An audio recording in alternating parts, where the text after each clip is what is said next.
Hello, I'm David Kraus, and this is my FinTech News of the Day presentation. I selected a January 8, 2022 article from the Wall Street Journal titled, "Rocket Grew into America's Biggest Mortgage Lender, but Now Comes the Hard Part." The article was written by Orla McCaffrey, a staff writer for the Wall Street Journal. Rocket Mortgage, as we have learned, is a true fintech that is not just in mortgage financing business. Like other non-banks, Rocket has gained millions of customers with their easy-to-use smartphone and online PC financial products. Besides providing mortgages, they also offer personal loans and accept saving deposits, just like a bank. And like other fintechs, they have continued to innovate and deliver more financial services than just low-fee, low-interest rate home mortgages. Millennials and other tech-savvy home buyers have found Rocket and other fintechs to provide much better customer experiences than traditional banks, along with more attractive lending terms. Rocket has consistently surpassed all its competitors in the J.D. Power consumer survey results year after year, building a loyal base of customers. As a result, they originated more than 1 million loans valued over $300 billion in the past year. The article discussed how Rocket struck it big by helping millions of people achieve the American dream of owning their own home. However, with interest rates on the rise, the challenge becomes for Rocket to convince investors that it can keep growing even as the refinancing mortgage market cools down. This is where I noted an obvious dichotomy in the article. Fitting for the Wall Street Journal, much of the content was focused on Rocket's suitability as an investment moving forward. Was their extreme growth in loan originations and refinancing only the result of hyper-aggressive pricing, and did they just ride the wave of falling interest rates during the 2010s? Is Rocket's stock price going to fall when the refinancing bubble ends? Looking at the firm recently, this Detroit-based lender has barreled through the pandemic. It doubled its mortgage originations in 2020 and grew them by another third through last fall. It is now the biggest mortgage lender in the country, making nearly as many home loans as Wells Fargo and J.P. Morgan Chase combined. Through much of 2021, roughly 1 out of every 14 mortgages in the United States went through Rocket. The author centered on the relationship between changes in interest rates and the pace of mortgage refinancing, implicitly suggesting that most of the fintech's growth was only the result of falling interest rates.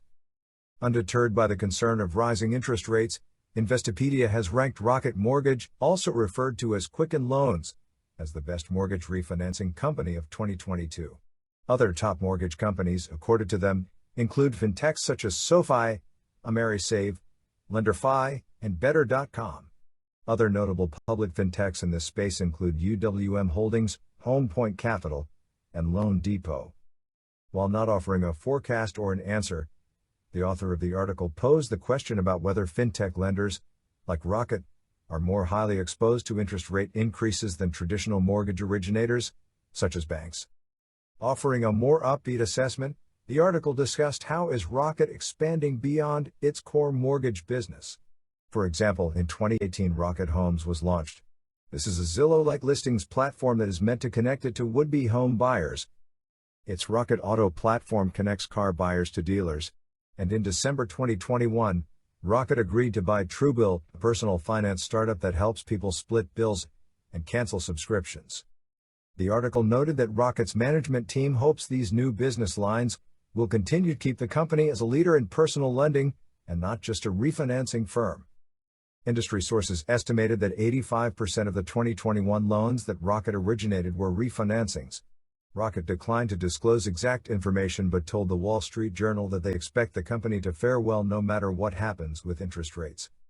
The company said that about 50% of the loans it originated in the second half of 2021 were either purchase mortgages or cash-out refinancing, which they claim are less sensitive to interest rate changes than other refinancings.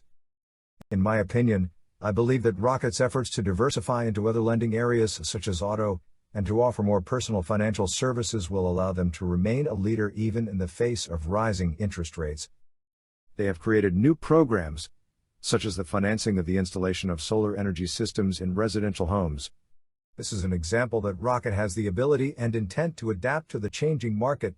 I believe that Rocket and many of their fintech peers are not short-term aberrations that will crumble when interest rates rise to more traditional levels.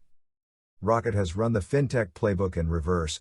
Most non-mortgage fintechs sought to gain millions of customers through simple apps that offered personal loans or eliminated banking fees, with the idea of expanding into harder areas like mortgage.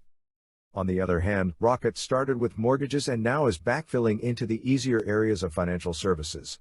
A prime example is the $1.3 billion acquisition of Truebill, which added consumer financial education and an array of personal finance offerings to their lineup.